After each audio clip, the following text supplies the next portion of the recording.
Were these acts of justice or merely gruesome spectacles? Were they truly judgments, or did the executioners revel in the sight of skulls rolling with each passing second? Let us embark on a reflective journey through London's history to uncover some forgotten events and practices that, while perhaps overlooked, continue to resonate within the city's narrative. Public executions once served as the ultimate display of horror, chilling in nature, and shockingly popular among the masses. This was particularly evident at the notorious Tyburn Gallows, where the lines between justice and entertainment blurred in ways that are unfathomable today. Envision a location where even female offenders faced execution without restraint, a site where power was exhibited through brutal punishment, where executioners became legendary figures, and where the condemned met their terrifying fates before a jeering audience. We will delve into the dark secrets of Tyburn's bloody legacy, a place that epitomized fear, control, and death itself. The rise of Tyburn Gallows, London's center of death, was a site where even the saints of God faced their end. Picture a venue where death was a public spectacle, drawing thousands to witness the violent extinguishing of human life. Tyburn, a name forever linked to death and infamy in London's history, was situated at what is now known as Marble Arch. The gallows stood as the ultimate emblem of royal authority and public justice. First documented in 1196, but by the early 16th century, it had earned the reputation of being England's most infamous execution site. Referred to as the Tree of Tyburn due to its unique triangular design, the gallows facilitated multiple hangings at once, sometimes claiming as many as 24 lives simultaneously. This architectural decision was intentional, aimed at maximizing fear and reinforcing the power of the monarchy. In an era characterized by public and harsh justice, Tyburn stood as a stark reminder of the repercussions faced by those who defied the crown, encompassing petty criminals, political traitors, and murderers alike. The condemned were paraded through the streets in carts, subjected to the jeers of raucous crowds who viewed the executions as a form of public entertainment. However, Tyburn was not merely a site of death, it served as a platform for moral instruction. It was a venue where the state asserted its authority and where societal norms regarding right and wrong were ruthlessly enforced. Yet as the noose tightened around each neck, a lingering question remained. Was this true justice or simply a bloodthirsty spectacle? In the shadow of Tyburn's imposing gallows, one figure overshadowed even death itself, the executioner. Feared and reviled, yet essential, these individuals were the ultimate arbiters of life and death. Executioners at Tyburn wielded the power to bestow a swift death or prolonged suffering, often receiving tips from the condemned who sought a merciful end. This grim exchange was an open secret, chronicled in historical records as the cost of a dignified death. Despite their crucial role, executioners were social pariahs, barred from conventional employment and ostracized by society. Nevertheless, on execution days, they became grim celebrities, evoking both fear and intrigue.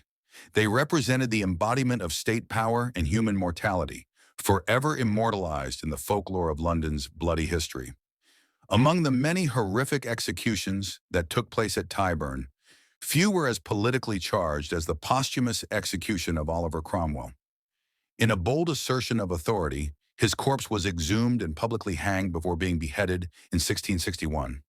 This was no ordinary execution, it was a deliberate message from the restored monarchy, illustrating that even death could not protect a traitor from royal retribution. Cromwell's severed head was prominently exhibited on a spike above Westminster Hall, serving as a grim warning to anyone who might challenge the monarchy. However, the terror of Tyburn was not limited to political figures. Women, in particular, endured Tyburn's relentless justice, highlighting societal disparities. A particularly infamous case was that of Elizabeth Brownrigg in 1767, who was found guilty of the horrific abuse and murder of her servant, Mary Clifford. The execution of Brownrigg sent shockwaves through London. Her crime was appalling, characterized by prolonged torture and starvation.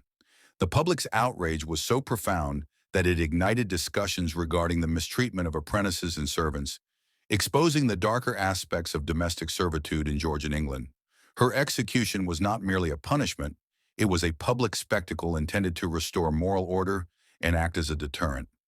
Another tragic instance was Catherine Hayes, who was burned at the stake in 1726 for murdering her husband, a punishment specifically designated for women found guilty of petty treason.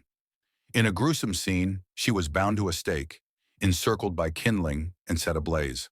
Unlike male traitors who faced hanging, drawing, and quartering, women were subjected to the pyre, a method designed to obliterate not only the body, but also the memory of the crime. Furthermore, Tyburn's grim function extended beyond individual punishments. It served as a formidable instrument of political repression. Following the Jacobite uprisings, numerous Scottish rebels faced harsh penalties here, publicly punished as traitors. The most feared punishment was hanging, drawing, and quartering, a fate reserved for high treason. The condemned endured extreme measures that symbolized the crown's unyielding authority, with their remains displayed as stark warnings against disloyalty. The calculated severity aimed to suppress dissent and act as a stark reminder of royal authority. The conclusion of the Tyburn gallows signifies the end of a grim chapter.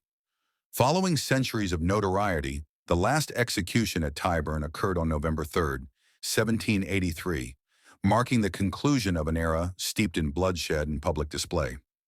John Austin, sentenced for highway robbery, was the final individual to meet the noose at this infamous location. His execution brought to a close a narrative that spanned over 600 years, during which numerous lives were extinguished under the watchful eyes of enthusiastic spectators. However, this closure represented more than just the end of a sight. It indicated a pivotal change in societal views regarding justice and punishment. The cessation of activities at Tyburn was driven by rising public disorder during executions. What were once solemn occasions had transformed into raucous events, with vendors selling food and inebriated crowds treating death as a form of entertainment. Social reformers began to denounce the cruelty in the festive atmosphere, contending that such displays desensitized the public rather than deterring criminal behavior. Consequently, the government opted to transfer executions to Newgate Prison, away from public scrutiny. This decision was not merely practical, it symbolized a transition towards a more humane approach to justice. Nevertheless, the societal implications were intricate. While the closure of Tyburn represented advancement, public hangings persisted in England until 1868, illustrating that progress was gradual and fraught with conflict. The Tyburn gallows served as a platform for power and punishment, where lives were extinguished before a crowd of 35. It epitomized the harsh justice of its era, a spectacle designed to instill fear. Yet its demise signified a transformation in humanity's quest for justice and compassion. As we conclude the grim narrative of Tyburn, a poignant question arises. What does it reveal about our nature when we transform death into entertainment? Although the gallows have disappeared, the remnants of its history persist, serving as a reminder that the quest for justice is an ongoing process rather than a final goal. In contemplating the darker aspects of our past, we are urged to consider what the forthcoming chapter will entail in humanity's pursuit of compassion, fairness, and a more refined approach to addressing our most troubling instincts. We welcome your insights.